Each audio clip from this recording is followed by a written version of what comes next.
Hello, in this week's video we're going to look at the Nobel Prize in Physics for the year 1905, received by Philipp A. von Lenard for his work on cathode rays.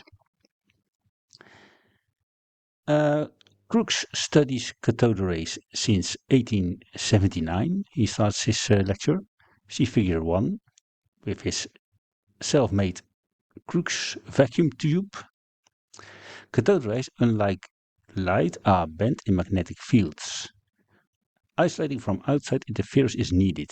Electrical discharges is not a study for beginners. The electrical discharges are needed to produce the cathode rays.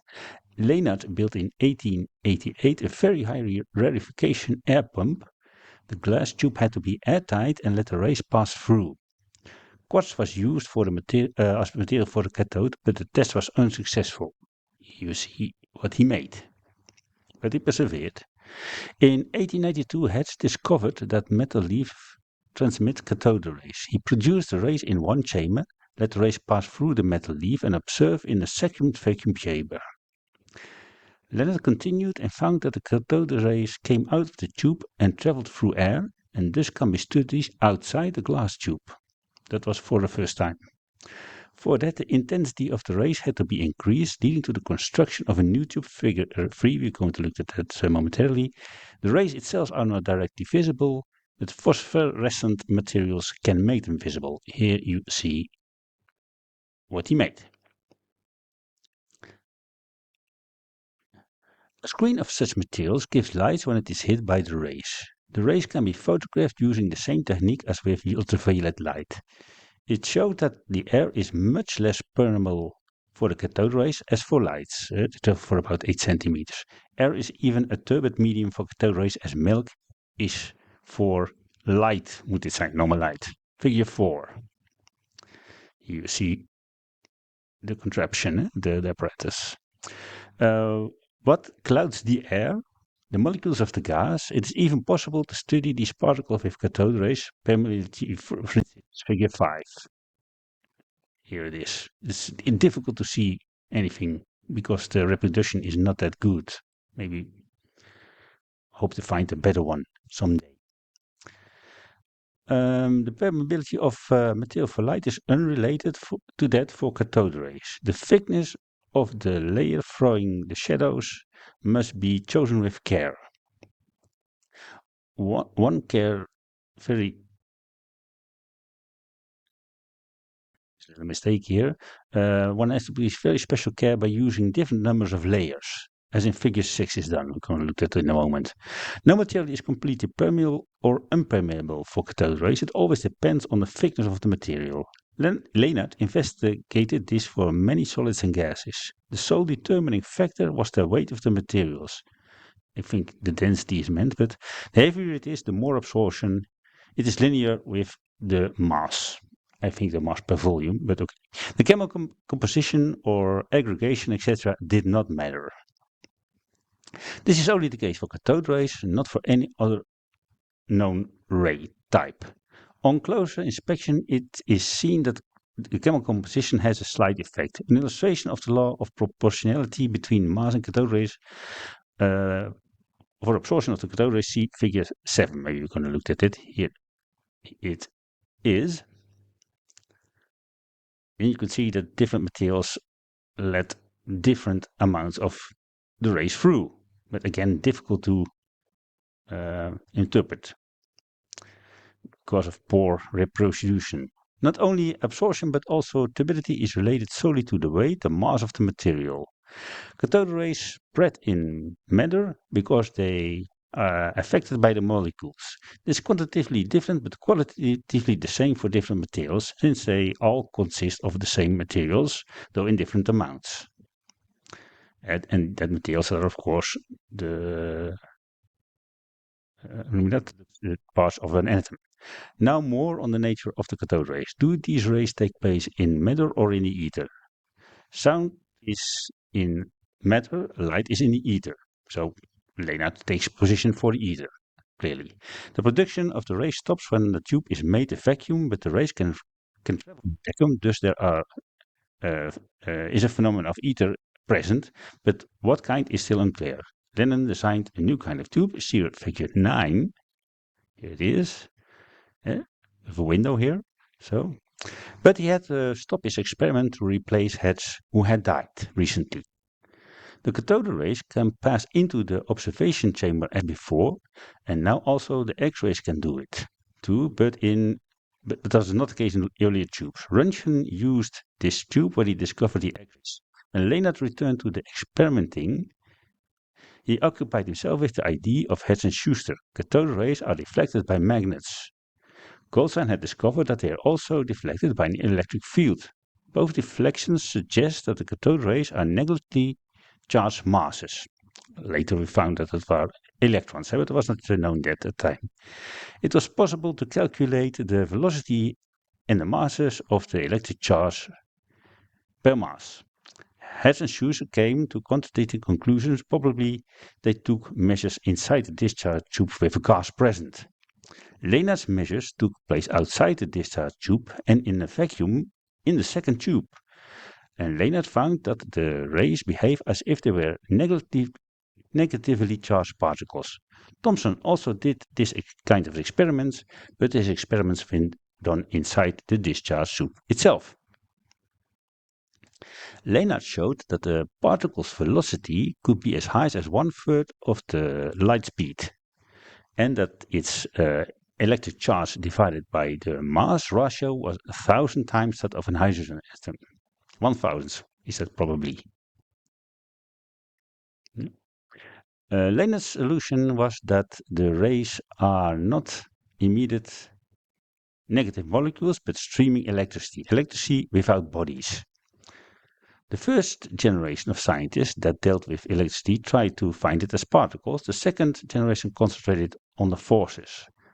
Now cathode rays became the study of studying electricity. It should be noted that it is about negative and not positive electricity. It is amazing to see how the freedom of the motion of negative electricity, not only inside metallic conductors but also in discharge tubes. It can travel through a vacuum, an electric current in ether, something that was supposed not to exist.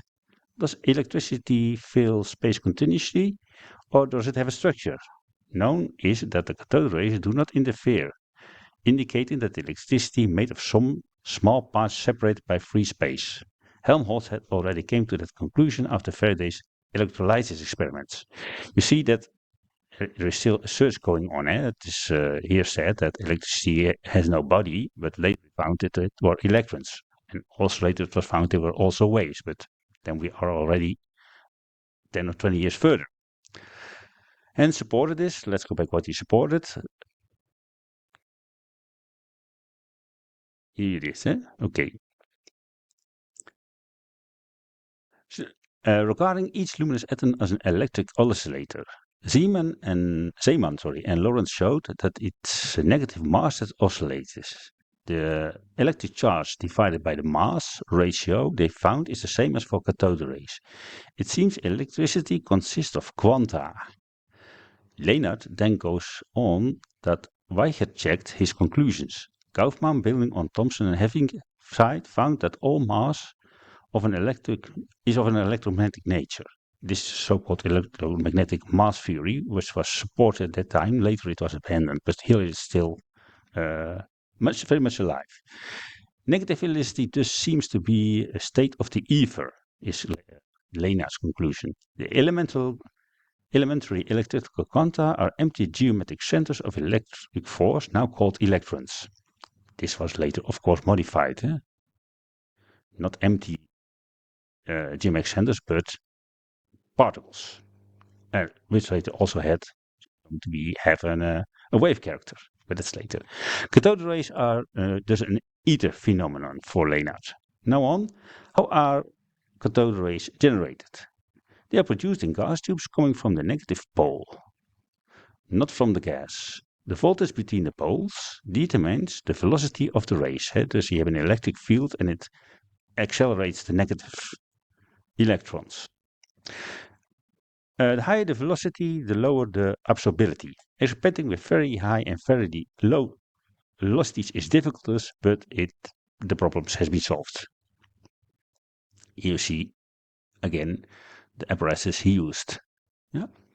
If you want to look at it further, better pause the video or go to the Nobel Prize site, to the lecture itself, follow this link, and then you can look at it longer. Hertz and later Halbach discovered the photoelectric effects. Ultraviolet falling on metal plates results in negative electricity coming from that plates.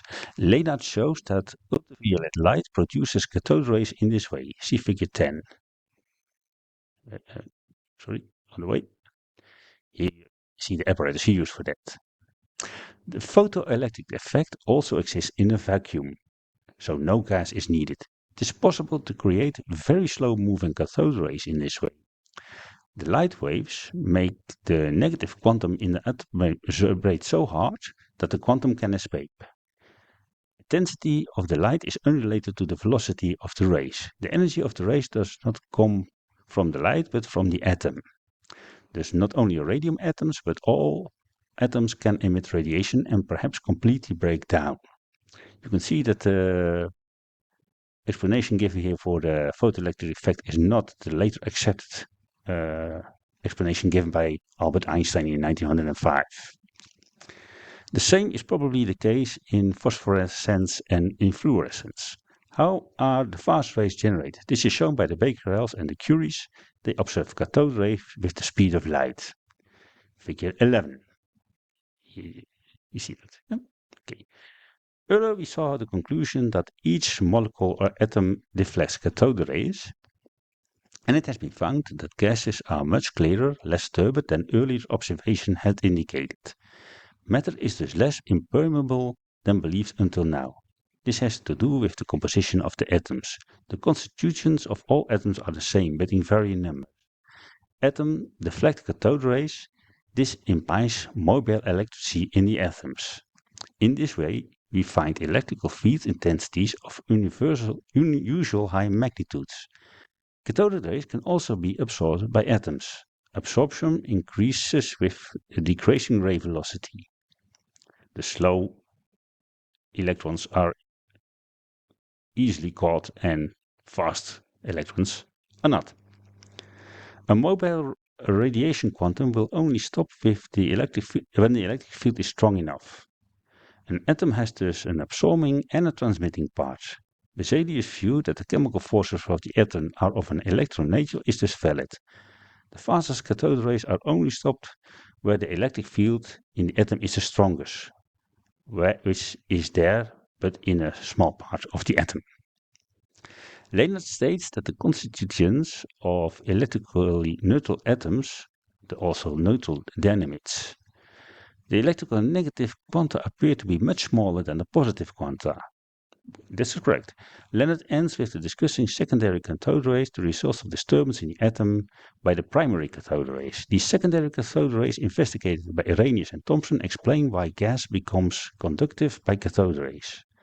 Quanta escaping molecules and reabsorption by other molecules, this is present in all discharging processes.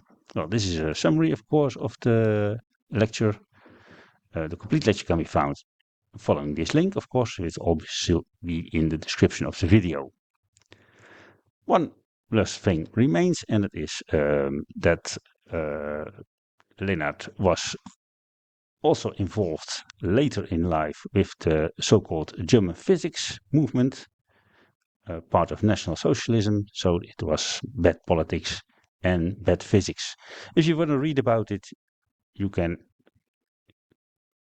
see it, for instance, there's a page on it on Aryan physics or German physics on Wikipedia. That's a good start in German and in English. Well, thank you for watching this video. Next week we will go to 1906 Nobel Prize in Physics.